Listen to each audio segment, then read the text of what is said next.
하나님의 말씀 함께 보시도록 하겠습니다.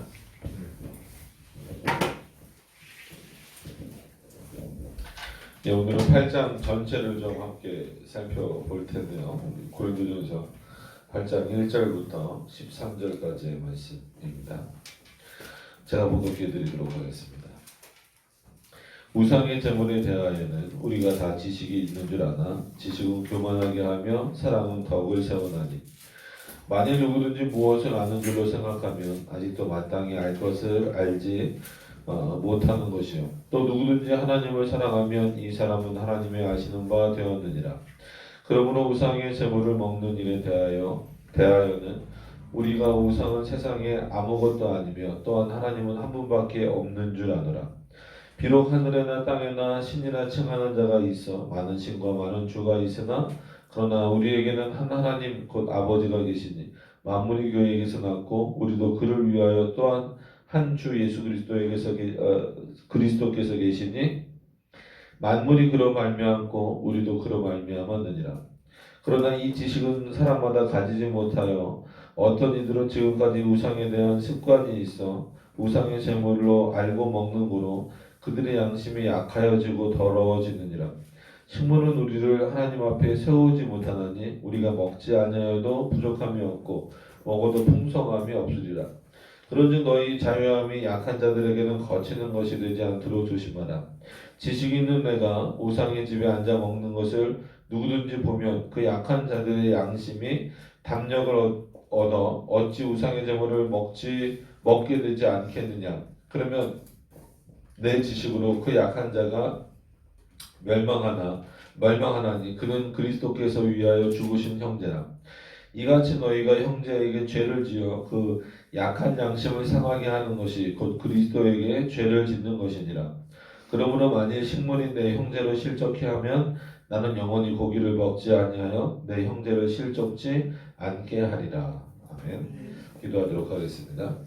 은혜가 풍성하신 하나님, 하나님께서 주신 어떤 신앙의 자유 그리고 우리가 또 행할 수 있는 여러 가지 문제들, 그런 문제들이 우리 앞에 이렇게 펼쳐졌을 때에 과연 그것을 어떻게 풀어나가야 되는지, 또 어떻게 행동해야 되는지, 또 어떻게 생각해야 되는지 참 어려울 때가 많이 있습니다. 바울도 오늘 이 본문을 통하여서 조금은 민감할 수도 있고 조금은 어려울 수도 있는 문제를 풀고자 합니다. 이 바울이 풀어나가고 있는 이 내용들을 통하여서 우리도 유익을 얻게 하여 주시옵시고 하나님의 뜻을 깨달을 수 있는 시간들이 되게 하여 주시옵소서. 예수님의 이름으로 기도드립니다. 아멘. 예. 와. 예. 목 상태가 계속 좋지 못해서 죄송합니다. 계속 요즘에 이렇게 말할 일이 많아지는 것 같아요. 자, 오늘 본문을 좀 8장 전체를 그냥 잡았습니다. 물론 이것도 좀 자세히 보면 두세 번에 나눠서 볼 수 있겠지만 우리가 전체 또 한 의미로 볼 수 있어서 그냥 한 번에 다 보기로 그렇게 정했습니다. 일단 한 절씩 좀 나가시면서 보시는 게 좋을 것 같습니다. 그래서 전체는 제목은 그렇게 정했어요. 그래서 신앙적 배려. 그래서 배려라고 했을 때는 우리는 쉽게 그러니까 누구를 뭐 이렇게 도와준다든지 그렇죠. 뭐 이렇게 어떤 행동이든지 말이든지 뭐 심지어 어떤 물질이든지 이런 것들로 그 사람을 이렇게 좀 유익하게 하는 좀 어려우면서 이렇게 건져내주는 또 그런 어떤 행하는 일을 주로 이제 배려라고 생각하는 경우가 있습니다. 근데 배려의 또 한 가지 측면은 뭐냐면 할 수 있음에도 불구하고 그러니까는 그렇게 할 수 있음에도 불구하고 그렇게 하지 않는 것. 그 사람을 위하여서 어떤 상대방을 위하여서 내가 뭘 이렇게 해줘서 그것으로 인하여서 그 사람이 유익을 얻게 하는 그런 배려도 있지만 또 한편으로는 내가 해도 할 수 있고 뭐 해도 상관없는 전혀 어떤 뭐 그게 죄가 되는 문제가 아님에도 불구하고 그것을 하지 않음으로 말미암아 오히려 어떤 대상에게 조금 더 그 유익을 줄 수 있는 그런 것도 이제 배려에 속합니다. 그래서 특히나 우리 이 개혁 신학을 하는 사람들은 어떤 이런 신앙적 배려가 한편으로는 많이 필요하다라는 생각을 여러 번 갔죠. 그래서 목사님들하고도 그 뭐 스터디를 하거나 아니면 뭐 이렇게 신학생들하고도 얘기할 때나 뭐 이런 그런 부분들을 많이 이제 표현을 합니다. 그래서 늘 이렇게 자주 쓰는 표현이 개혁 신학이 칼날이 되면 안 된다. 그러니까 서로를 이렇게 그 유익하게 해주는 어떤 그런 도구는 충분히 될 수 있어도 절대 칼날이 되면 안 된다. 그래서 늘 제 얘기를 이제 비유로 들죠. 그래서 이건 뭐 제가 직접 지은 별명은 아니었어요. 이게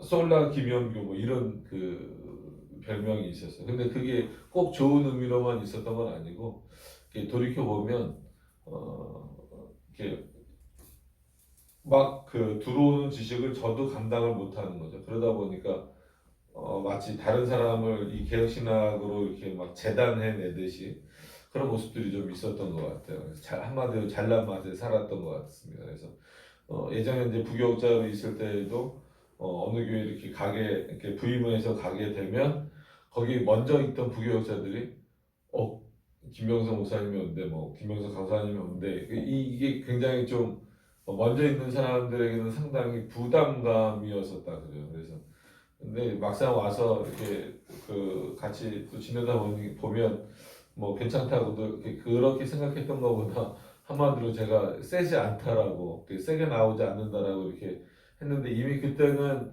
어느 정도는 제 안에서도 이렇게 그 많은 부분들이 이렇게 좀 절제되고 수정된 부분들이 있습니다. 그래서 물론 뭐 이제 설교를 준비하기 위해서 다시 한 번 더 그 칼빈 주석을 봤지만 이 초반을 그래서 어떻게 해석하느냐, 그러니까 이제 그 부분이에요. 8장 1절부터 쭉 보시면 왜 이런 말씀을 제가 드리면서 시작을 하냐면 우상의 제물에 대하여는 우리가 다 지식이 있는 줄 아나 지식은 교만하게 하며 사랑은 덕을 세우나니. 그래서 이 문장만 딱 보면 그러니까 우상의 제물이 어떤 것인지는 고린도 교인들 너희들 잘 알지 않느냐. 그럼에도 불구하고 여전히 거기 빠져 있다라는 책망도 물론 있습니다. 그러나 더 나아가서는 그러면 그 우상의 제물을 어떻게 해야 되는지에 대한 지식도 너희가 분명히 갖고 있는데 그것이 단순히 교만이 아니라 너희 안에서 온전하게 그것이 하나님을 아는 지식으로 이렇게 마치 꽃을 피우듯이 이렇게 나타나게 하기 위해서는 무엇이 바탕이 돼야 되냐면 사랑이라고 하는 이런 내용이 바탕이 되지 않으면 덕을 세울 수 없다라는 거죠. 그러니까 지적 유희에 빠지게 돼서 그러면 스스로도 교만해지고 내가 참 많은 수준에 올라왔구나. 제 스스로도 그렇게 생각했던 적도 있었어요. 그러다 보니까 그러지 못한 부분들, 그것을 하지 못한 부분들에 대해서는 그냥 막 마치 이렇게 맹폭을 하듯이 하는 그런 부분들이 있었습니다. 그래서 근데 보면 바울처럼 하나님에 대한 지식이 충만한 사람은 없단 말이에요. 물론 이제 이거는 이제 그 고린도 교회의 특수성을 좀 더 고려한 상황이기도 하지만 그렇기 때문에 다시 한 번 더 말하는 것은 지식은 교만하게 하며 사랑은 덕을 세운다. 이 표현은 뭐냐면 떨어뜨려서 생각하지 말라는 거죠. 붙여서. 그러니까 올바른 지식을 쌓는 것은 상당히 중요하다라는 거예요. 그러니까 이 본문을 보면서 양극단으로 또 그 해석이 나누어지면 안 되는 거예요. 지식은 교만한 거야. 그래서 지식을 버려야 돼. 많은 분들이 또 이렇게 해석을 해요. 일명 한마디로 어떤 이런 지적인 신앙을 별로 안 좋아하는 사람들이 그렇게 해석을 하죠. 그래서 우리 안에 사랑이 있어야 돼, 사랑이 있어야 돼. 근데 사랑만 가지고는 안 됩니다. 열정만 가지고도 절대로 안 돼요. 문제는 분명히 하나님에 대한 지식이 있어야 되는데 그 하나님에 대한 지식이 어디에 바탕을 두고 있어야 올바로 그 지식이 하나님이 원하시는 지식의 형태로, 하나님이 우리에게 허락하신 그 지식의 형태로 나타날 수 있느냐의 문제를 지금 바울이 얘기하고 있는 거예요. 여러분, 지금 고린도 교회가 고린도 전서나 후서나 바울로부터 칭찬을 듣기보다도 어떤 내용이에요? 책망을 듣는 내용이잖아요. 그러면 기본적으로 어떤 겁니까? 물론 뭐 바울이 말씀을 전하는 자고 고린도 교회는 말씀을 듣는 어떤 그런 위치에 있기도 하지만 하나님에 대한 지식들이 누가 더 많은 거예요? 아무리 고린도가 많은 경험들을 했다 할지라도 바울이 훨씬 뛰어난 거란 말이에요.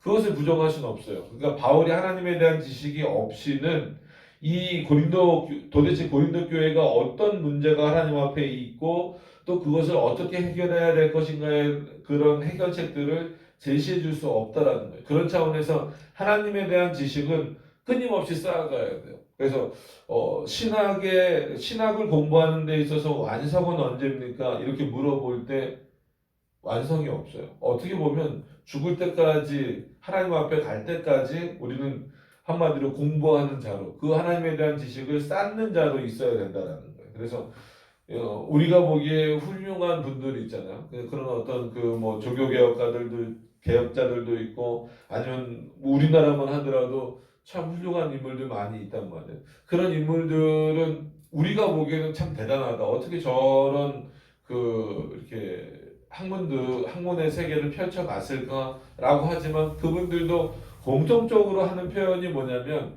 우리가 세상의 지식도 뭐 끊임없이 정말 뭐 발전하고 뭐 이렇게 되잖아요. 그래서 이제는 세상에서도 뒤처지지 않기 위해서 계속해서 공부해야 되는 거예요. 그러니까 어떤 일을 하더라도 마찬가지입니다. 그런데 하나님에 대해서 특히나 이 공부를 한다라고 했을 때에는 더 쉬운 문제가 아니라는 거죠. 그러니까 그런 부분들은 이 바울은 더 분명히 알고 있었다라는 거예요. 근데 바울이 그런 지식만 가지고 예전처럼 마치 율법에 대한 율법학자로서의 어떤 그런 교만함이 바울에게도 있었어요. 그러니까 이렇게 믿는 것만이 옳은 것이다. 그래서 여러 번 말씀드리지만 스데반이 죽는 것을 당연하게 여기고 또 예수 믿는 자를 잡으러 가는 어떤 왜 그게 옳은 거다라고 생각을 했으니까 그렇게 마치 약간 좀 거친 행동들도 나오고 뭐 욕을 했다라는 표현은 아니지만 언어도 그렇게 뭐 베드로만 거친 게 아니라 그런 차원에서 거친 게 아니라 뭐라 그럴까요? 굉장히 좀 강한 표현들이 있죠. 그래서 성경을 보면 이 마가가 연약함을 보일 때 데려가지 않으려는 그 모습에서 이렇게 대립하는 그런 내용들이 나오잖아요. 그만큼 바울은 어떤 면에서는 굉장히 냉정하고 단호한 면이 있었습니다. 그러나 이 고린도 교회를 향하여서는 그럼에도 불구하고 그렇게 냉정하게 끊는 부분이 있음에도 불구하고 그 모든 것들도 하나님의 사랑에 근거하지 않으면, 즉 인간의 사랑이 아니라 하나님의 사랑에 근거하지 않으면 그것은 무엇인가 잘못을 지적하는 수준에서 머무를 수밖에 없고 그 교회에 덕을 세우고 그 사람에게 덕을 세우는 수준으로까지는 끌어갈 수가 없다라는 게 바울의 어떤 그런 표현입니다. 그러기 위해서 끊임없이 앞에서 뭔가를 말해야 되고 이끌어가야 되는 사람은 하나님에 대한 지식을 끊임없이 쌓아가야 돼요. 그러면서 동시에 그 바탕을 어디다 두어야 되냐면 하나님의 사랑의 근거를 둬야 된다는 거죠. 이거는 마치 예수 그리스도가 우리를 위해서 죽으신 것과 같이 또 하나님께서 자신의 아들을 이 땅에 성육신하게 하신 즉 죽음을 맞이하게 하시기 위하여서 그 죽음을 통해서 우리를 구원하게 하시는 그런 어떤 그 은혜와 사랑에 근거한 그런 것과 마찬가지로 그런 사랑에 근거한 어떤 하나님에 대한 지식을 지금 바울은 요구하고 있는 겁니다. 그러니까 지식이 필요 없다라고 가는 차원이 되면 안 되고 그럼 그 지식을 약화시켜야 되느냐? 그것도 아닙니다. 그 지식을 그러면은 이만큼 가지고 있다 하더라도 양보해야 되느냐? 그것도 아닙니다. 그 안에 너희가 정말 그 대상을 얼마나 사랑하는지. 왜냐하면 바울은 늘 어, 깨닫는 그 핵심적인 내용이 뭐냐면 상대방을 생각하는 그 이유가 왜냐하면 하나님이 나를 사랑하신 것 같이 즉 예수 그리스도가 나를 사랑하신 것 같이 그도 내가 말하는 어떤 그 대상도 누구의 사랑 안에 있다라는 거예요. 그리스도의 사랑 안에 있다라는 겁니다. 그러니까 그것을 어떤 그의 행동이나 언어나 이런 것들을 통해서 쉽게 판단하지 말라는 거예요. 왜냐하면 사람은 사람마다 다 다를 수밖에 없기 때문에 그래요. 그렇기 때문에 이 사람의 수준이 지금 이 정도밖에 안 된다라고 해서 야 너는 마치 특자가 아닌 것 같아. 이렇게 판단하지 말라는 거예요. 끊임없이 긍휼을 베풀어 줘야 된다는 거죠. 그런 게 참 어렵습니다. 그래서 2절에도 이렇게 표현합니다. 만일 누구든지 무엇을 아는 줄로 생각하면 아직도 마땅히 알 것을 알지 못하는 것이요. 그러니까 참 심오한 의미죠. 바울 스스로가 그렇게 생각했었다라는 거예요. 그래서 맨 처음엔 그게 바울 자신에게 자랑거리였을지 모르지만 나중에는 그것을 감추잖아요. 근데 다 아는 사실. 그래서 이렇게 좀 뭐라 그럴까 고난을 당하거나 아니면 넌 바울 시민권 이렇게 로마의 시민권을 어떻게 샀느냐라고 물어봤을 때 바울이 그때서야 이렇게 하는 표현이 뭐예요? 나는 태어날 때부터 시민권자였고 가발리엘 문화생이었고 그 다음에 이런 율법에 대해서 능통한 자였고 그런 자였다라는 거예요. 그래서 그 후대의 연구들을 보면 역시나 그 수사학에도 능통했었고 천문학에도 능통했었고 정말 지금으로 말하면 거의 모든 학문에 다 능통할 정도의 그 수준을 가지고 있었던 인물이란 말이에요. 그래서 야 바울 정도 알면 참 됐다. 이제 이거보다 더 할 필요가 있을까라고 할 정도로 그러는 거예요. 그러니까 그랬을 때 상당히 위험합니다. 그래서 맨 처음에 예를 들어서 개혁신학도 맨 처음에 좀 관심을 갖고 좀 배우려고 하는 그 단계에서는 교만해질 사람들이 별로 없어요. 왜? 아는 게 별로 없으니까. 근데 그게 어느 정도 막 이렇게 물밀듯 들어와서 나름 내 안에 체계가 잡혔다라고 하고 그게 이제 다른 사람들의 어떤 그런 모습들이 보이기 시작했을 때에는 막 그게 정죄의 내용으로 나아가게 돼버릴 수 있다라는 거죠. 그러니까 어떻게 보면 그 단계를 거쳐가야 돼요. 누구나 다 거치는 바울도 그 단계를 거쳐 넘어왔기 때문에 오늘 이와 같은 표현을 하고 있는 거죠. 그래서 늘 말씀드리는 것처럼 바울이 다메섹 도상에서 예수 그리스도를 만난 이후에 바로 그 불붙은 열정으로 가서 예수 그리스도를 전하게 하지 않으셨고 충분히 그에게는 하나님에 대한 지식도 있으면 왜냐하면 율법의 지식이 있다라고 하는 것은 거의 이 당시에 어떤 그 연구 기록들을 살펴보면 최소한 우리가 보통 랍비라고 부르는 그런 사람들 지금도 뭐 이제 이스라엘은 랍비라는 개념이 있지만 이 사람들은 구약 성경을 거의 통째로 외우는 사람들이에요.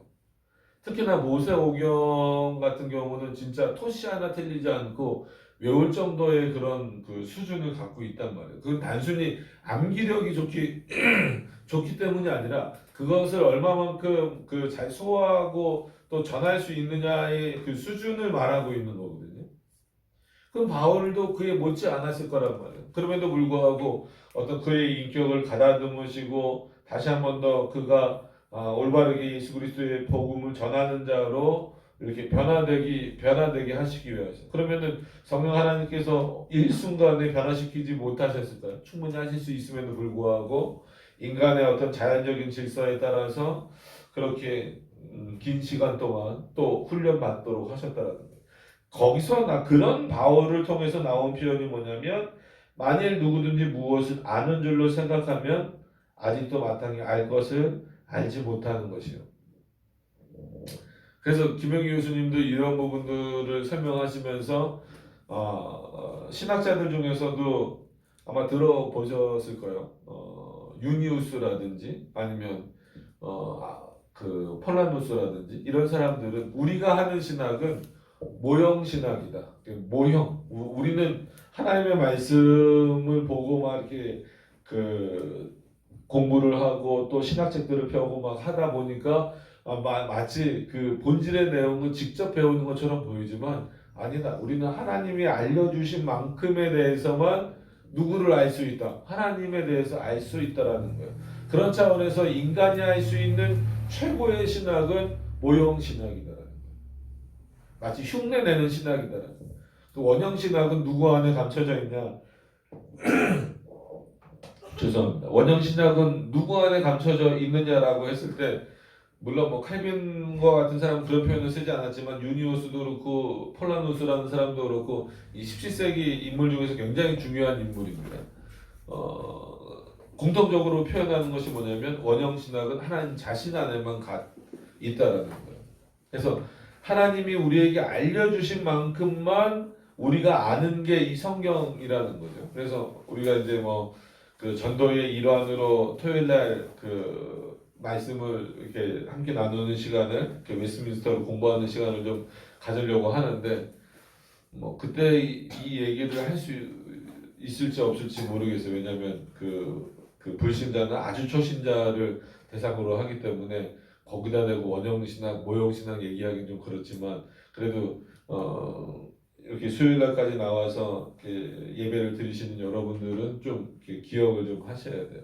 그러니까 이 내용이 뭔지를 좀 알으셔야 된다는 거예요. 그러니까 하나님이 계시하셨다라고 하는 것은 물론 하나님이 자신을 우리에게 알려주신 것이지만 그것은 원형 신학을 알 수 있는 방법을 알려주시지는 않았다라는 거예요.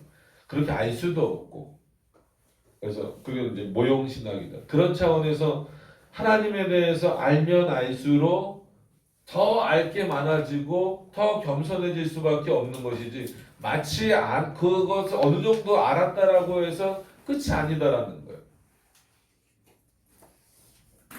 저는 날마다 새롭게 또 깨닫고 또 깨닫고 또 깨닫습니다. 봤던 책에서도 또 깨닫는 경우가 있고 요즘에도 또 계속해서 책이 나오니까 그런 책들을 다 이렇게 봐요.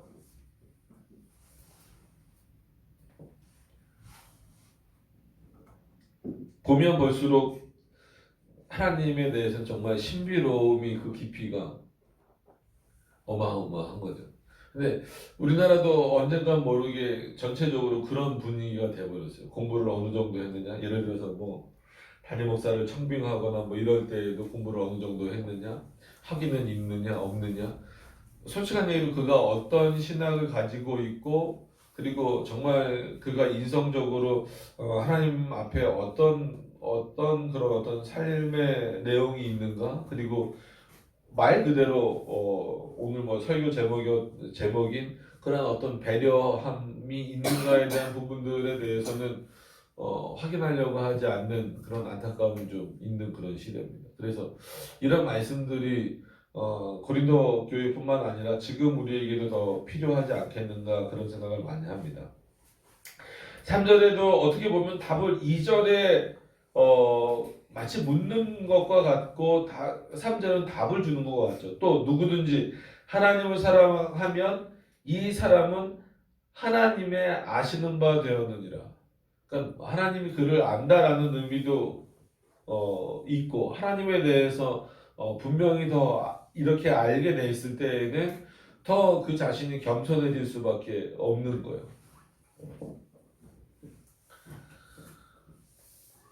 그런 면에서는 이런 본문을 준비하면 할 때마다 초반에 내 안에 막 개혁 신학이 들어왔을 때 그것을 막 칼날처럼 휘둘렀을 때 다쳤던 사람들에게 누군지 뭐 잘 모르지만 굉장히 좀 미안한 마음이 들었어요. 그래서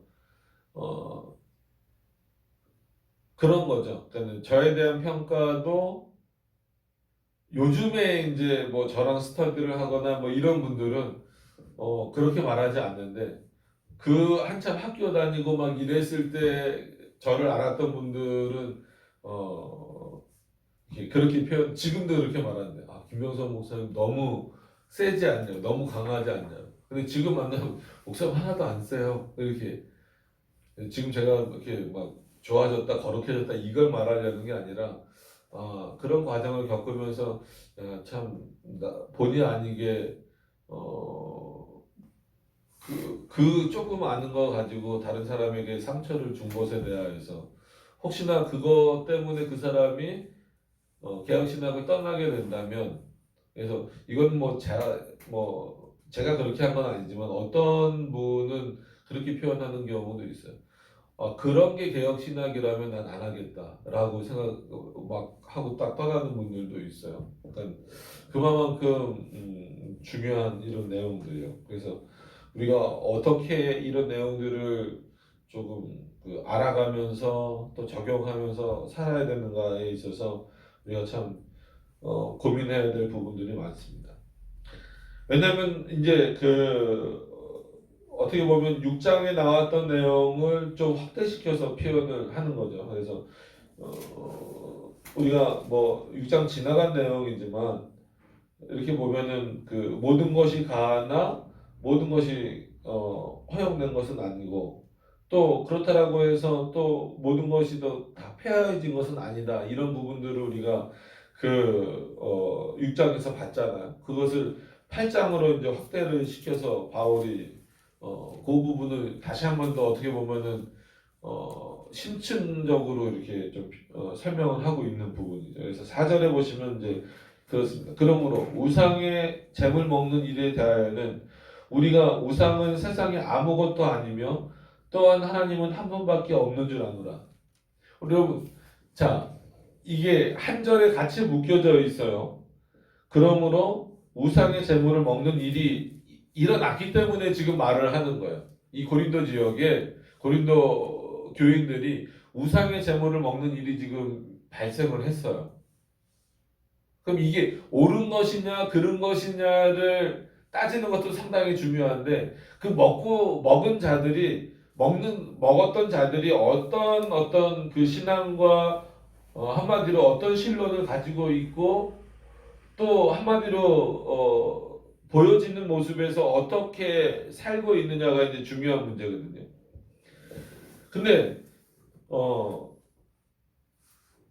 어려운 거는 뭐냐면, 우상의 재물을 먹는 일에 대하여는 빠진 상태에서는 그 뒷부분은 우리가 당연히 그렇게 생각해야 되고, 당연히 그런 어떤 신앙을 가져야 돼요. 보세요. 그러나 우리가 우상은 세상에서 아무것도 아니며, 그래서 칼빈은 이 부분에서 무다, 무. 그러니까 무에서 유가 창조됐다라는 그 개념에서 우상은 없는 거다라는 거예요. 왜냐하면 말 그대로 하나님은 누구뿐이 없으세요? 하나님 자신뿐이 없으세요. 그러니까 참신은 하나님뿐이시다라는 차원에서 우상은 존재론적으로 보거나 무슨 어떤 형질이나 이런 것은 보여지는 것은 있다 할지라도 그것이 어떤 신의 역할을 할 수 있느냐는 차원에서는 가능하다, 불가능하다. 불가능하다라는 차원에서 무라는 거예요. 무. 완전히 무와 같은 존재이기 때문에 우상에 대해서, 우상은 세상에서 아무것도 아니며 또한 하나님은 한 분밖에 없다라는 거죠. 자, 다시 한번 생각을 한번 해보시면, 우상은 세상에서 아무것도 아니며, 이거 마치 무와 같다라고 표현하면, 또한 하나님은 한 분밖에 없는 줄 아노라. 올바른 신앙이에요. 근데 문제는 뭐냐면, 이것 때문에 우상에서 나는 이런 신앙을 갖고 있다. 나는 우상을 무라고 여기고, 그러니까 무처럼 여기고 아무것도 아닌 것처럼 여기고 하나님만이 한 분이신 걸로 알고 있기 때문에, 난 그런 믿음이 있기 때문에 뭐로부터 자유롭다. 이 우상의 제물을 먹는 걸로부터 자유롭다. 나한테 그걸 가지고 뭐라고 하지 말라는 거예요.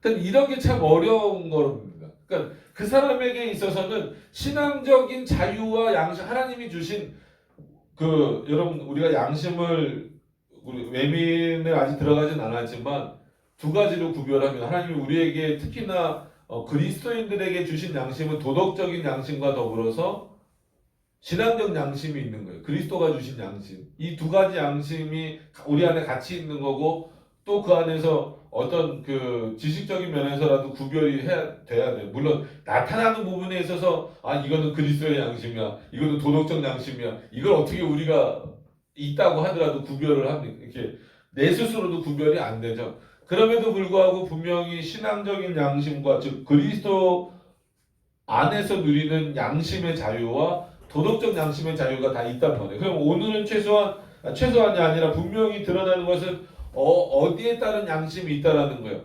그리스도인으로서 주어진 양심이 있는 거예요. 신앙의 자유로.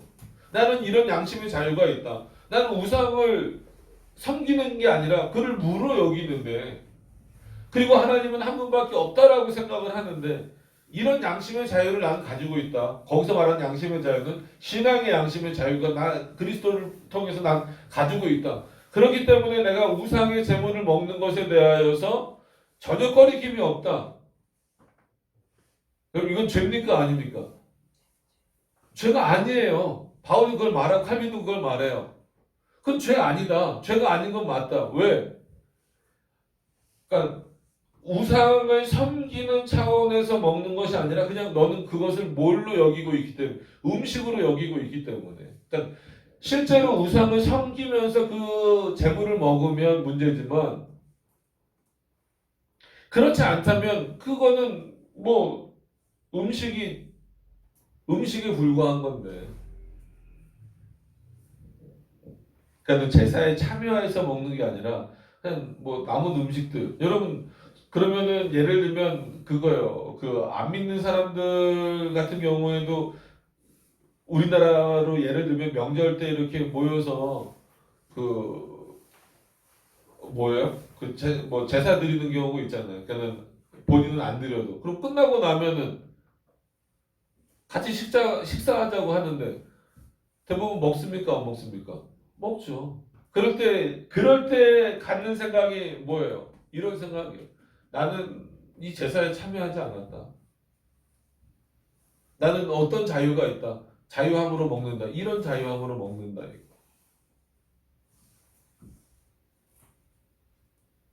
그러니까 이거를 죄로 여길 수 있느냐에 대한 문제에 있어서는 물론 고민해 봐야 되는 문제가 있습니다. 그러나 표면적으로는 이걸 죄라고 바울이 탁 지적하지를 않아요. 왜? 그 뒷부분에 풀어나가는 내용이 있기 때문에. 자, 5절에 보면 비록 하늘에나 땅에나 신이라 칭하는 자가 있어 많은 신과 많은 주가 있으나, 그죠? 뭐 이때도 그랬으니 지금은 얼마나 많겠습니까? 그러나 우리에게는 한 하나님 곧 아버지가 계시니 만물이 그에게서 났고 우리도 그를 위하며 또한 한 주 예수 그리스도께서 계시니 만물이 그로 말미암고. 그러니까 하나님 곧 아버지 그랬으니까 이거 분명히 성부를 가리키는 겁니다. 물론 삼일체와 분리될 수는 없지만 위격적으로 성부를 가리키는 건 맞아요. 이거 가지고 또 억지로 삼일체로만 무조건 또 연결해서는 안 됩니다. 그러니까 성부를 통해서도 만물이 나왔다라고 표현을 하고 있어요. 그리고 나서 뭐라고 말하냐면 우리도 그에게서 났다. 그러니까 성부가 우리를 마치 낳으신 분으로 표현을 하고 있어요. 마치가 아니라 사실인 거죠. 그러면서 또 겹치는 부분처럼 표현하는 게 이게 이제 그래서 이런 부분들을 말할 때 동일 본질이라고 하는 것은 호모우시우스가 어떤 개념이다라고 하는 것을 좀 분명히 깨달아라. 이거는 성부와 성자가 유사하다라는 게 아니라 이런 차원에서 분명히 위격 간에는 성부와 성자가 다르죠. 그리고 위격과의 관계에 있어서는 성부는 아버지시고 성자는 아들이시지만, 그러나 이 세상에 역사하시는 부분에 있어서는 어떻다라는 거예요? 동일하시다는 거예요. 성부로부터, 즉 성부 하나님으로부터 만물이 그에게서 났다라는 표현을 쓰시고 우리도 그에게서 났다라고 말하고, 그리고 또 한 주 예수 그리스도가 계시니, 그러니까 두 하나님이란 얘기가 아니잖아요. 한 분 하나님이다는. 그러니까 다른 신적인 존재들이 많고는 이미 그것으로서 제거시켜 버리셨어요. 그리고 나서 어떤 면에서 보면은 바울이 삼일체를 신론을 여기서 그냥 한 번에 설명을 다 해버리는 거예요. 저는 고린도 교회 교인들이 이 정도의 지식이 없을 거라고 생각하지 않아요. 여러 번, 그러니까 기록은 그렇게 많이 안 돼 있어도 바울의 설교나 아니면 그 여러 그 사람들의 설교를 많이 들었었기 때문에 충분히 이런 내용은 알고 있을 거라는 생각을 가져요. 그럼에도 불구하고 바울이 다시 한 번 더 언급하는 거예요. 그럼 그리스도는 어떤 분이냐? 이 땅에서 그냥 죽기만 하신 분이냐? 부활만 하신 분이냐? 그런 뭐 이렇게 우리를 구원하시기 위한 도구로 사용되신 그런 분이냐? 그렇게 생각하면 안 된다라는 거죠. 또 한 주 예수 그리스도께서 계시니 그는 왜 계시냐면 어디 계시든지 간에 어디나 우리는 어디나 계시냐고 믿지만 이 당시 사람들은 많이 들었어도 어떤 개념으로 있어요. 이 예수님을 실제로 이렇게 몸으로 경험한, 그러니까 몸으로 경험했다라는 표현을 이상하게 생각하시면 안 됩니다. 몸으로 본 사람들이 많이 살아 있었을 시대였기 때문에 예수 그리스도를 자꾸 인간화하려는 생각이 있어요. 그래서 예수 그리스도가 계신데 하늘에 올라가셨다라는 것을 알고 있는 사람들도 있을 것이고 믿지 않는 사람들도 있겠지만 어찌됐건 간에 그가 하늘에만 계신 게 아니다. 어디나 계신다라는 것과 더불어서 만물이 그로 말미암고 그러니까 바로 그 위에서 아버지에게 즉 성부 하나님에게 썼던 표현을 그대로 누구에게 쓰는 거예요? 예수 그리스도 성자 하나님에게 그대로 쓰는 거예요. 만물이 그로 말미암고 우리도 그로 말미암아 났다라는 거예요. 그럼 우리는 두 종류예요? 성부로부터 난 사람이 있고 예수 그리스도로부터 난 사람이 있어요? 아니라는 얘기죠. 위격적으로는 성부와 성자로 구별이 되지만 이 만물을 향하여서 일하심에 있어서 그래서 삼위일체를 이해하는데 많이들 어려워하는 부분이 삼위일체 하나님의 내적 사역과 삼위일체 하나님의 외부로의 사역이 어려운 거예요. 삼위일체 하나님의 내적인 사역은 위격적 구별도 있고 약간의 차이도 있고 대표성, 고유성 이런 어떤 내용들이 있지만 어거스틴의 대표적인 표현이 뭡니까? 삼위일체 하나님의 외부로의 사역은 나뉘어지지 않는다. 여러분 이거는요. 어떤 의미에서 보면 정말 모든 그리스도인들은 이 신론이 딱 머릿속에 박혀 있어야 돼요. 근데 이거를 모르니까 자꾸 하나님을 나눠버리는 거예요. 어거스틴에게 있어서 아주 중요한 표현이고 칼빈도 그 표현을 얼마나 존중하고 여러 번 반복하는지 몰라요. 거의 이제 외우셔야 돼요. 첫 번째 처음으로 말씀드렸나 몇 번 말씀드렸을 수도 있을 거예요. 삼위일체 하나님의 외부로의 사역은 나뉘어지지 않는다. 그다음에 이제 내적 사역은 우리가 또 다른 거예요. 그래서 삼위일체가 굉장히 어렵습니다. 그러니까 이런데 너희가 하나님에 대해서 얼마나 안다라고 말할 수 있느냐. 그러니까 이것을 설명하는 바울도 나도 아직 알 게 더 많다라고 말하고 있는데. 그러니까 이 음식의 문제는 일단 뒤로 밀어두자 이거예요. 그러면서 식물 얘기로 7절로 가서 보면 그러나 이 지식은 사람마다 가지지 못하여 아무리 전해도 모든 사람마다 가질 수 있는 건 아니라는 거예요.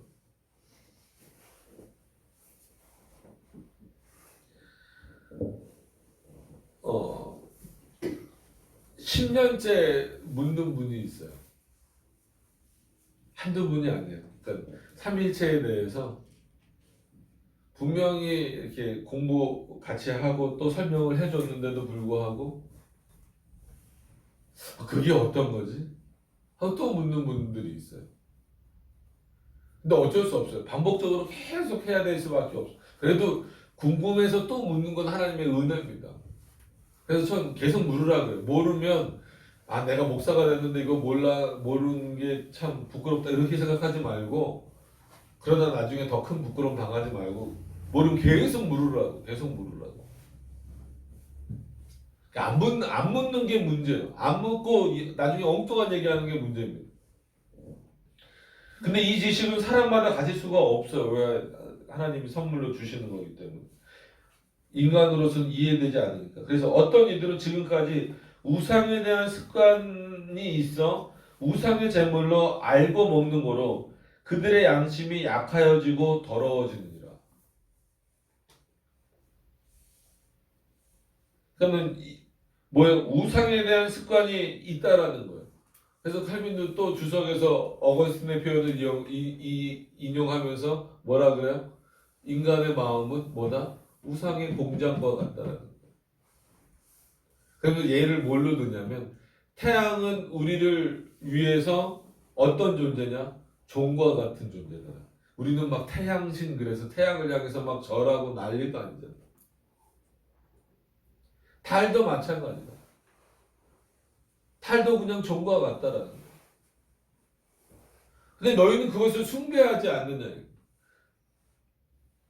이런 하나님에 대해서 숭배하지 않고 너희는 그런 어떤 달과 별이란 거는 칼빈 얘기 안 했잖아. 해와 별을 숭배하지 않느냐. 그게 얼마나 참혹한 너희들의 현실이냐. 그게 우상이 완전히 그냥 습관처럼 배버린 거예요. 자기도 모르게. 그러면 그 우상이 몸에 밴 자들은 늘 뭘 해요? 음식을 만들거나 뭘 할 때도 그게 꼭 어떤 정해진 제사의 모습이 아니다 할지라도 그 형태가 어떤 모습이 되는 거예요? 제사의 형태가 되는 거예요. 그 우상을 섬기는 형태가 돼버리는 거예요. 그러니까 그 사람들은 마치 뭘 먹고 마시는 거예요. 우상 제물을 먹고 마시는 모습과 똑같다라는 거예요. 이거는 무슨 양심이냐라고 바울이 묻는 거예요. 그건 올바른 양심이냐는 거예요.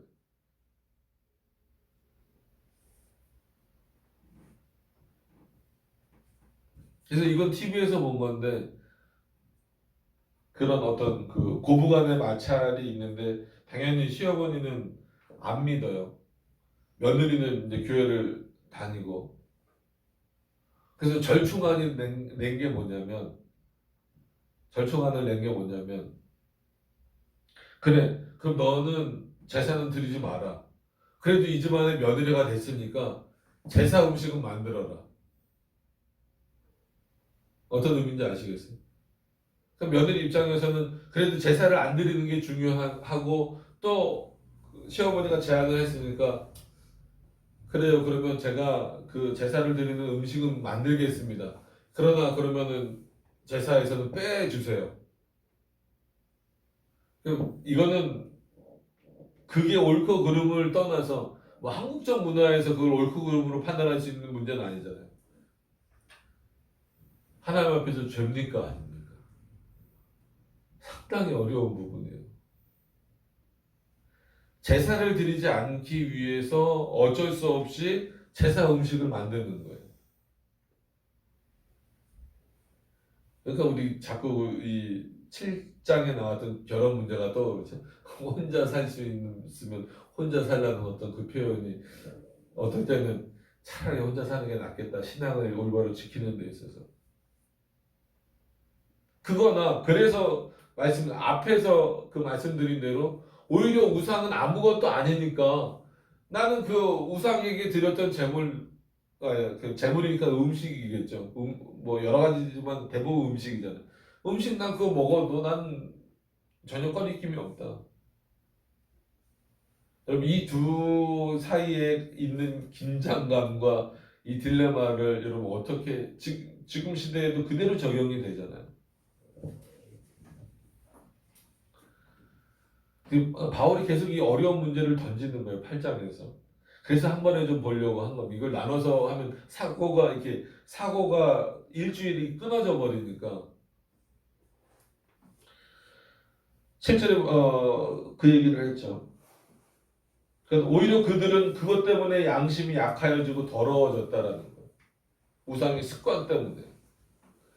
그러면서 8절에 넘어가서 식물은 우리를 하나님 앞에 세우지 못하나니. 왜? 여태까지 지금 뭐 얘기한 거예요? 이거 먹는 게 옳으냐, 그르냐, 죄냐, 아니냐 문제를 열심히 따져 온 거잖아요.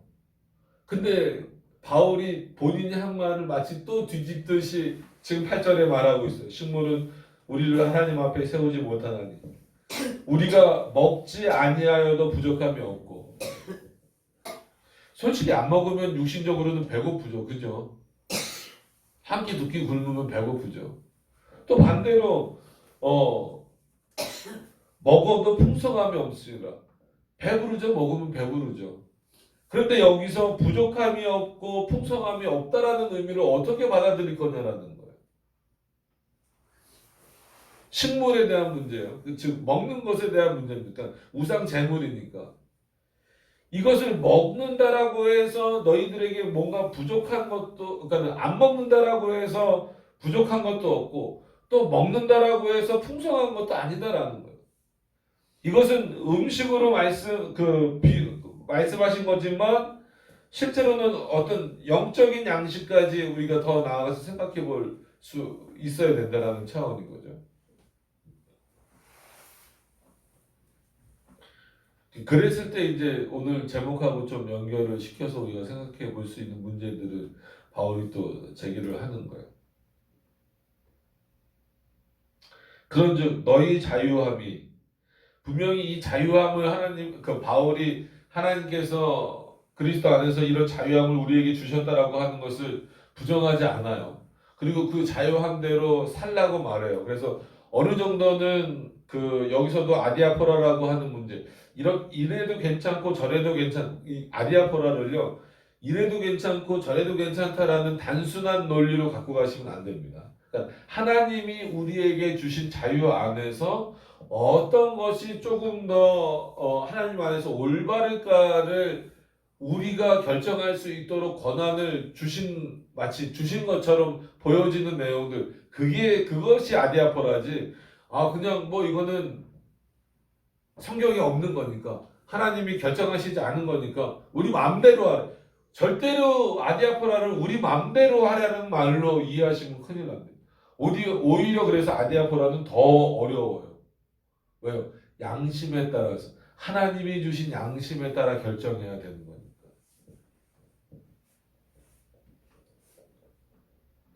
그런즉 너희 자유함이 약한 자들에게 거치는 것이 되지 않도록 조심하라. 그러니까 바울이요, 초반의 바울의 모습과 나중에 바울의 모습이 달라진 게 이 부분이에요. 그래서 우리가 이렇게 달라져야 된다는 거예요. 저도 아직 부족하지만 이렇게 달라지려고 애를 써서 맨 처음에 이제 제 스스로의 예를 좀 들어드렸던 겁니다. 맨 처음엔 정말 장난 아니었어요. 다이단이에요, 다이단. 정확하게 다이단. 근데 그 하나님이 주시는 은혜는 다른 것 같아요. 그러니까는 시간도 없는데 개인적인 얘기를 해서 그렇지만, 조직신학회, 대학원 때 이제 조직신학회 모임을 이렇게 하는데, 어떻게 하다가 이제 알미니안주의 나오고 웨슬레주의가 나오고 그래서 알미니안주의가 도르트 회의를 통해서 이단으로 정죄를 받았는데, 그거보다 훨씬 못 미치는 웨슬레안들, 즉 감리교도에 대해서는 우리가 어떻게 생각을 해야 됩니까? 라고 했을 때, 물론 다른 분들도 강하게 말씀하셨어요.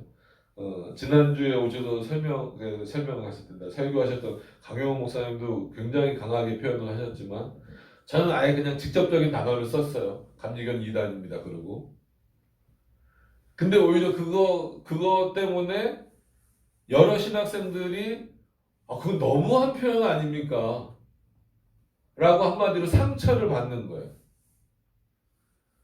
근데 한 분만 상처를 안 받았어요. 누구냐면 감리교 출신, 장로님 출신이에요. 장로님 출신? 그게 감리교 장로님 출신이에요. 근데 그분은 물론 감리교에만 그런 문제가 있는 건 아니죠. 어느 교회나 있을 수 있는 그런 문제들 때문에 내가 신앙을 포기해야 되겠다, 예수 믿는 걸 포기해야 되겠다라고 하다가 그런 마음을 가졌대요. 그러니까 그런 게 은혜인 거죠. 그럴 바에는 그만둘 때 그만두더라도 내가 신학을 해봐야 되겠다. 그래서 그분은 늦게 부르심을 받아 이거보다도 도대체 신학이 뭔가 궁금해서 들어오신 분이에요. 궁금해서 들어오셨는데 오히려 그분만 혼자 그래 맞다 이 생각을 가지셨다는. 하나님의 은혜는 어디 있는지 모르겠어요. 근데 어쨌거나 그렇게 좀 강한 표현으로 인해서 몇몇 동기들은 원래 제가 그렇게 말하는 거 아니까 몇몇 그 후배 조직 신학교 후배들임에도 불구하고 상처를 받은 거예요. 왜냐하면 나중에 이제 들은 얘기입니다. 나중에 왜 상처를 받았냐면 그 표현의 상처를 받았다라기보다도 왜냐하면 자기네들도 아니까 그것을 인정하면서도 그렇게 어떻게 그렇게 대놓고 말할 수 있느냐 이거예요. 그러니까 예를 들면 그 중에는 뭐 어머니가 말 그대로 감리교 목사님도 있었고 뭐 아버지가 감리교 장로님도 있었고 그런 식으로 말하면 우리 작은아버지도 감리교 장로님이거든요. 근데 뭐 사이가 그렇게 좋진 않지만 전 물어보면 그래요. 거긴 나오셔야 된다.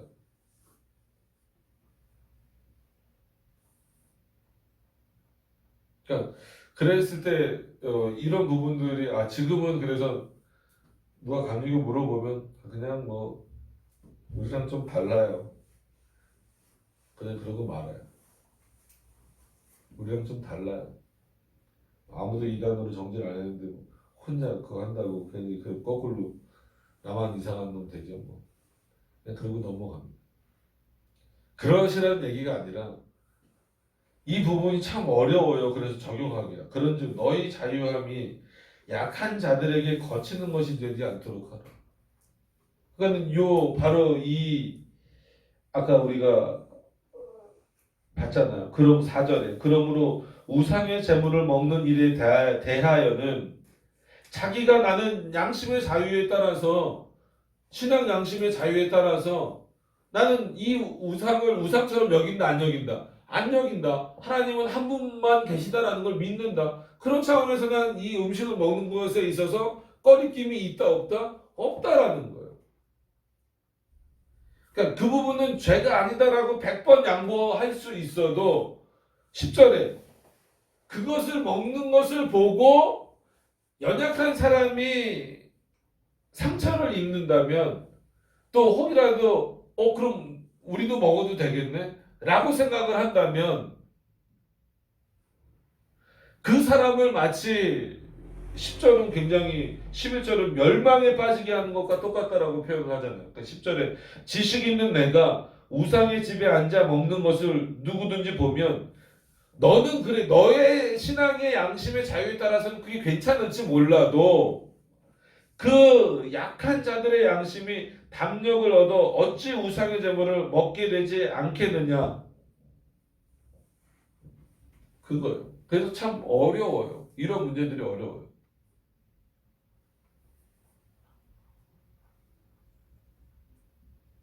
그러니까 이 보여지는 게 그만큼 중요합니다. 그래서 어쩔 수 없이 예를 좀 들어드리면 제가 군대에서 군정도 했거든요. 명절 때마다 군대에서도 제사 지냅니다. 제사 지냈어요. 지금 이렇게 막 저희 그래서 우리 빼달라 그랬죠. 교회 다니는 애들 전 당연히 여기 군종 이렇게 붙어 있으니까 알아서 얘기해. 군종이 뭔 제사야. 군종은 저 뒤에 가 있어. 그러더라고요. 그래서 저만 빼주시지 말고 이렇게 제사를 원치 않은 기독교인들이 있다. 기독교인들 장병들이 있으니까 같이 좀 빼달라고. 그랬더니 아마 제가 좀 그거는 이제 군대 좀 늦게 갔던 게 좀 한마디로 효과가 있었던 것 같아요. 그래서 행정보호관 저랑 나이가 동갑이었거든요. 그래? 원래는 좀 그런 건데 단합이 중요한 건데 뭐 그러면서 야 제사 드리기 싫은 기독교인들 저기 군정 따라서 저 뒤에 가 있어. 그래서 저희는 뭐 뒤가 아니라 아예 밖에 나가 있어. 근데 나중에 부르는 거예요. 뭐 하라는 거예요? 야 이거 먹는 건 그래도 괜찮잖아. 그러니까는 이 사람들 말고 저를 따라 나왔던 한마디로 교회 다니는 그 장병들은 누구 눈치 볼까요? 먹고 싶죠 당연히. 여러분 군대는 진짜 초코파이 하나에 세례를 4번이나 받을 수 있는 그런 어떤 그 달달한 뭐 떡이 저는 개인적으로 떡을 별로 안 좋아하지만 떡이랑 뭐 막 또 그 돼지머리 눌린 거 막 이런 거 와 있잖아요. 그러니까 저만 쳐다보는 거예요. 먹었을까요? 안 먹었을까요? 안 먹었어요. 그러니까 이 친구들도 못 먹는 거지. 내가 안 먹으니까. 그 나중에 얘기할 때 너무 먹고 싶었는데 군종이 안 먹으니까 먹을 수가 없더라는 거예요. 그래서 저거 먹으면 안 되냐고. 그래서 어쨌거나 뭐 조상이라고 하지만 우선 앞에 드린 거기 때문에 난 개인적으로 먹고 싶지 않다고. 그 음식 자체로는 먹고 싶은 마음이 있긴 한데 먹는 거 좋아하니까. 근데 제사를 드리고 나서 바로 그렇게 가서 먹고 싶지는 않다고 그렇게 얘기를 했어요. 그러니까 그게 참 어려운 부분이에요. 그럼 만약에 그럼 제가 가서 같이 먹었어요. 그럼 그거를 또 죄라고 말할 수 있느냐? 그건 참 그게 어려운 부분이에요. 근데 오늘 본문은 어느 정도 그것도 죄가 된다는 거예요. 그래서 제가 아까 하나님 이 바울의 이 4절의 표현을 좀 유보하자라고 한 거예요. 그래서 오늘도 어떻게 보면 본문하고는 약간 상관이 없어 보이는 신앙적 배려라는 것으로 했어요. 그럼 우리 그리스도인들 특히나 이 개혁신학을 하는 입장에서 하나님이 주신 양심의 자유를 따라서 여기서는 이제 8장에서는 어떤 한마디로 식물의 문제, 먹는 문제로 나왔지만 이 교회를 세워나가는 데 있어서 어떻게 해야 될 것이냐의 문제가 참 어려움으로 다가오는 거예요. 이 현실적인 문제입니다. 기준을 어느 선까지 두겠느냐라는 거죠. 이번에도 제주도 가서 이렇게 강의할 때 열심히 개혁신학 너무 좋아요, 뭐해요, 이거 통역을 통해서 듣는 거니까 막 하면서 강의 잘 들었다고 라면 끓여주고 더 살쪄서 왔죠. 계속 라면 끓여주는데 라면도 2개씩 끓여와요. 끓여오고 계란을 4개씩 거기 대륙이랑 다 많아요. 그거 막 먹고 나서는 나중에 기타 치면서 자기는 무슨 노래인지도 부르고 있는 거예요. 분명히 우리 시편성 거기서도 이제 부르고 있는데 저기서 기타 치면서 막 이러고 부르고 있는 거예요. 자기가 좋아하는 거를 참 버리기가 저렇게 어렵구나. 근데 거기다가 대놓고 가갖고 도대체 낮에 들은 거 지금 기타 쳐버리면 낮에 들은 거 뭐가 되냐라고 말할 때 만약에 그렇게 말하는 게 어떤 면에서는 옳은 거예요. 왜냐하면 전 가르쳐야 되는 입장이고 그분들은 배워야 되는 입장이고. 근데 또 한편으로 생각해 보면 아직 한마디로 이 스텝 바이 스텝이라고 이렇게 올라와야 되는 단계인 그 사람들에게 그것까지 하려고 하지 말라고 목숨을 걸고 오는데 그것까지 하지 말라고 하기에는 또 그냥 혼자서 이 안에서 고민이 있는 거. 이걸 어떻게 또 풀어줘야 돼. 그래서 앞으로 학기가 많으니까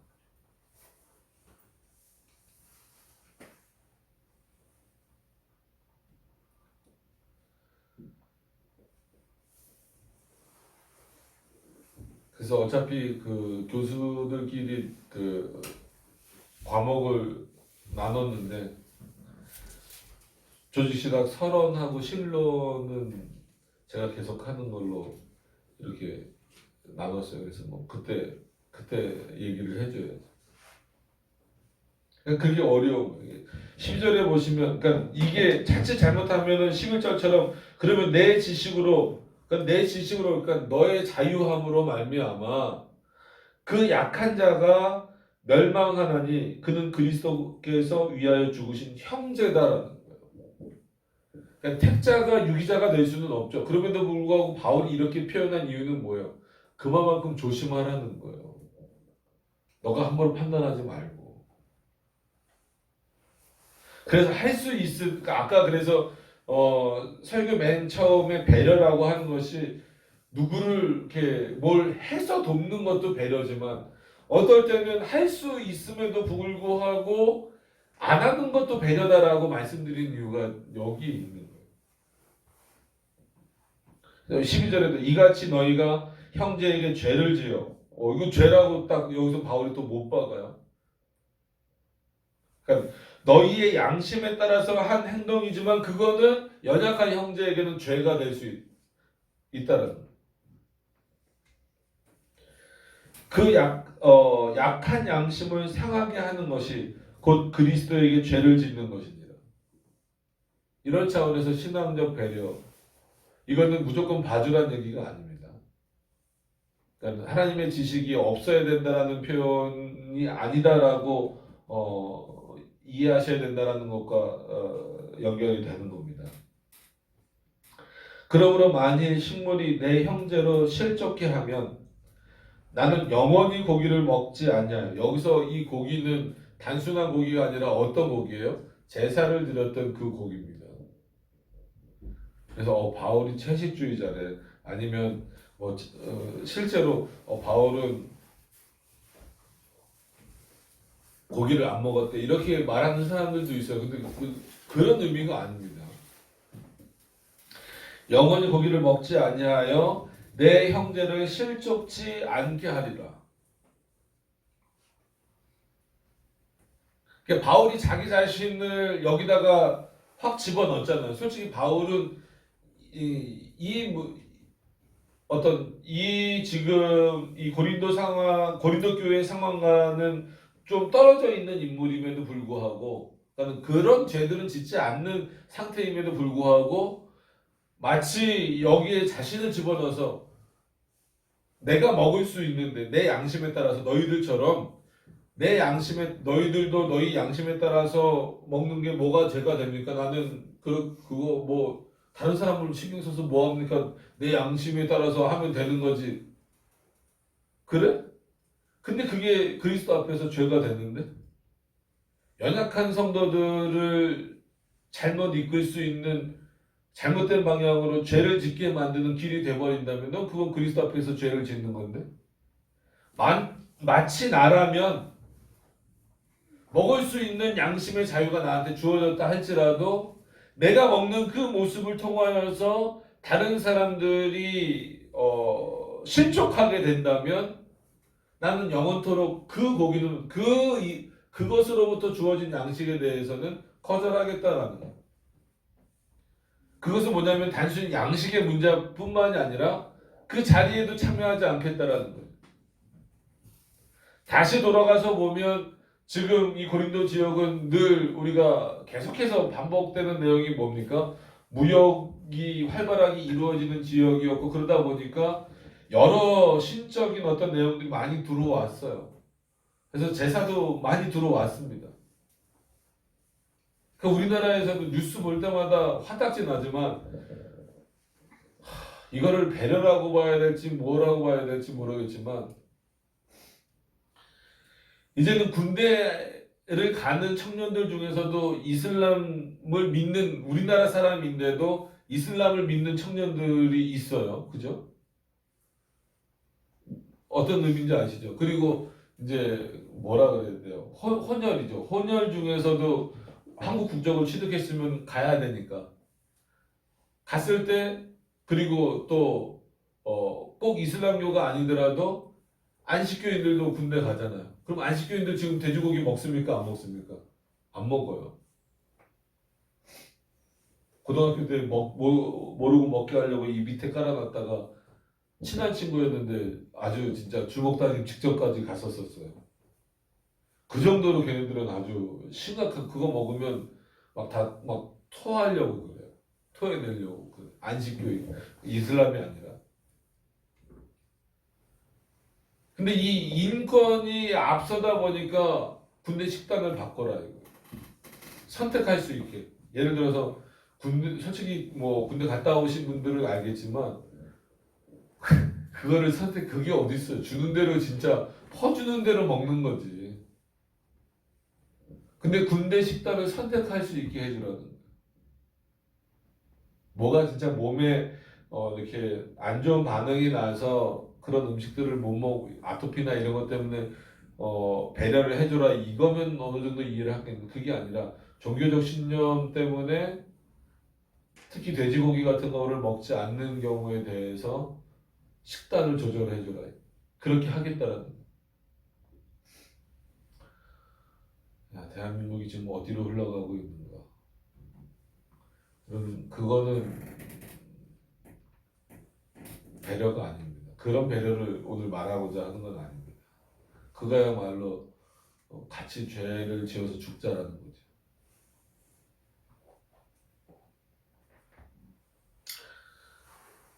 그런 차원에서 어떻게 보면 이 성경을 보더라도 정치적으로도 이 보수적 가치가 얼마나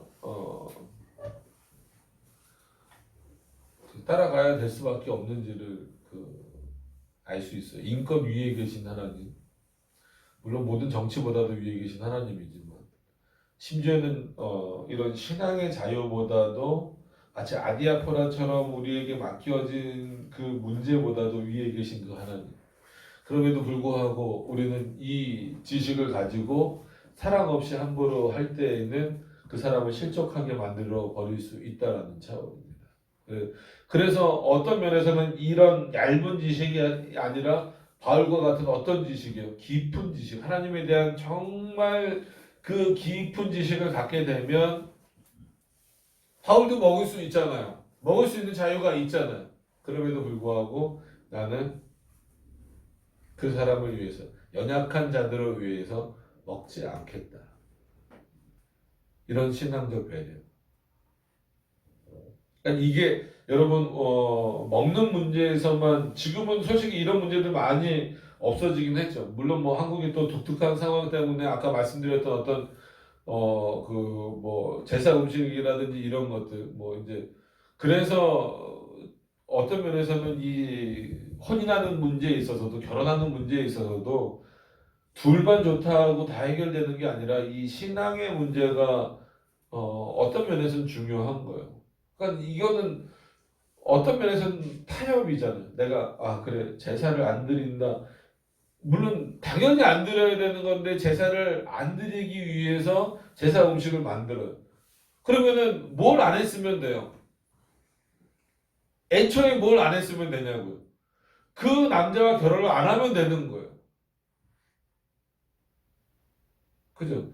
왜냐면 분명히 상견례할 때 그 집안이 교회를 안 다닌다라는 거 알고 그러면 대부분 그럴 때 다 얘기하잖아요. 예를 들어서 우리 집은 제사를 몇 번 지낸다라고 하는 것까지도 다 얘기를 해줄 거란 말이에요.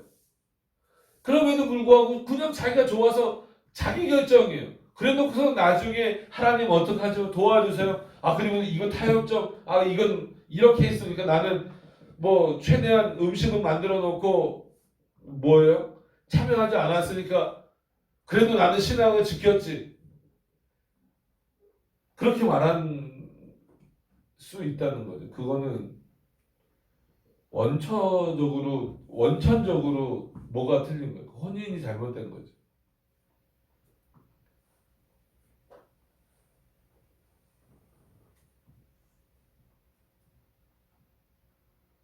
참, 이 8장을 보면서, 어렵다. 그러니까 이 본문 자체가 이렇게 뭐 어렵고 그거보다도 이것을 지금 우리 삶에서 적용해 나간다라고 하는 것 자체가 참 어렵다.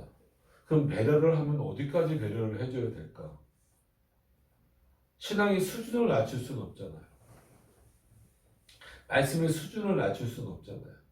그럼에도 불구하고 또 연약한 사람들을 배려하지 않을 수 없는 그런 부분들이 있단 말이에요. 그래서 솔직한 얘기로 일반 교회에서는 그렇게 걱정하지 않는 문제들에 대해서도 우리는 고민을 할 수밖에 없는 거예요. 그래서 꼭 그것 때문은 아니지만 제 친구 중에 한 명도 저랑 스터디를 꽤 오래 했어요. 꽤 오래 했는데 음악 문제 때문에 또 갈라선 경우도 있고 그걸 못 받아들여서 참 어려운 부분입니다. 어디까지 배려가 중요한 건가라고 했을 때는 물론 적정선은 하나님의 말씀 안에 멈추는 거죠. 그래서 그런 배려들이 결국 하나님의 사랑의 근거에서 표현되지 않으면 자칫 잘못하면 우리 안에서 이런 교만의 형태로 그것 때문에 다른 사람을 마치 더 이렇게 죄악의 나락으로 떨어지게 만들어 버리는 그런 결과가 될 수도 있다라고 하는 겁니다. 그래서 바울의 표현 자체가 다 어렵지만 8장도 그렇게 볼 때 만만하게 볼 수 있는 부분은 아닙니다. 그래서 심도 있게 오늘은 그냥 뭐 설교로 이렇게 하는 시간이니까 요 정도 이렇게 하지만 여러분들이 한 절 한 절 이렇게 곱씹어 보셨으면 좋겠어요. 그러시면서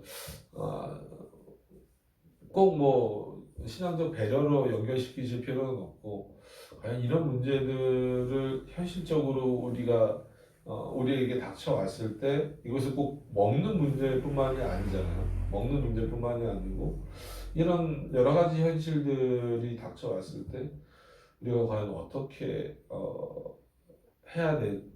행동해야 될까라고 하는 그 부분에 대해서 우리가 늘 고민해야 될 것 같습니다. 그래서 왜냐하면 예를 들어서 이제 우리가 이제 그 전도를 위해서 우리는 말씀 전하는 게 전도니까 말씀 전하는 일을 하기로 했는데 어떤 그 열매로 말미암아 이제 아주 뭐 불신자가 오게 될 수도 있고 그는 예배드리러 초신자가 오게 됐을 때 어느 수준까지 이렇게 요구하면서 이렇게 물론 최종적으로는 하나님이 기뻐하시는 그 모습으로 끌어올려야 되겠지만 그런 과정들이 참 결코 쉽지는 않겠다라는 생각이 듭니다. 왜냐하면 습관처럼 이 몸에 배 있는 것을 걷어내기가 그렇게 쉬운 문제가 아니거든요. 그런 부분들을 조금씩 우리가 또 생각하면서 특히나 이 교회를 세워나가시고 여러분들의 삶 속에서도 어떤 면에서는 그런 차원에서는 신앙적 배려, 양심에 물론 그리스도가 주신 양심의 자유가 있음에도 불구하고 신앙적인 어떤 그런 배려함들이 우리 안에서 이렇게 있을 때에 성도들과의 그런 어떤 교제나 또 아니면 일반 세상에서의 그런 어떤 그 사람들과의 교제에 있어서도 신앙인으로서 특히나 개혁신앙을 하는 그 비춰지는 모습으로서 그들에게 선한 영향력을 줄 수 있지 않겠는가 그런 생각을 많이 해봅니다. 그래서 이 8장을 통하여서 여러분들이 더 많이 고민해 보시고 더 많이 연구해 보셔서 어떻게 하는 것이 실천적으로 그리스도를 증거하는 삶이 되겠는가 그리고 다른 사람을 더 유익해 하는 그런 좋은 배려하는 그리스도인이 되겠는가라고 하는 것을 생각하시는 우리 성도님들이 되시기를 바랍니다. 기도하도록 하겠습니다.